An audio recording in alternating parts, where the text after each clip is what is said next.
వాళ్ళకి ఎవరున్నాడు, వీళ్ళకి ఎవరుంది, వాళ్ళకి పెళ్ళయింది, వీళ్ళకి పెళ్ళయింది, అందరికీ అయిపోతుంది. నాకే ఏది గిత్తి లేదు, ఏది తోచలేదు అంటావేమో.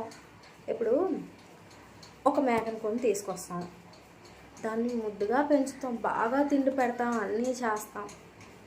పాపం అది అనుకునేది, అరే నా యజమానికి నేనంటే ఎంత లవ్వు, నాకు ఎంత మంచిగా గడ్డి తెచ్చి మేపుతున్నాడు, నాకు ఎంత బాగా చూసుకుంటున్నాడు అనుకునేది. సరే అలా పోనీ పోనీ కొన్ని రోజులే. ఆ తర్వాత ఏమైద్ది, గుడికి తీసుకెళ్తాడు. గుడికి తీసుకెళ్లే ముందు దాన్ని బాగా లక్షణంగా పసుపు నీళ్ళతో స్నానం చేయించి, మెల్లో పూల దండేసి, మంచిగా బొట్టు పెట్టి, హారతిచ్చి గుడి చుట్టూ తిప్పుతుంటే అప్పుడు అది అనుకునేది, అయ్యో నా యజమాని నన్ను పూజిస్తున్నారే, ఎంత గొప్ప యజమాని దొరికారో నాకు, ఎంత మంచి ఫ్యూచర్లోకి ఎంటర్ అయ్యానో నేను అనుకుంటుంది. పాపం దానికి ఏం తెలుసు, అది బలవడానికి సిద్ధంగా బలికిపోతుందని. ఈ లవ్వులు, ఈ ప్రేమలు, పెళ్ళిళ్ళు ఇవి కూడా అంతే. స్టార్టింగ్లో వాళ్ళు మనల్ని బాగా చూసుకున్నట్టే ఉండిద్ది, మనకి బాగా మురిసిపోయినట్టే ఉండిద్ది.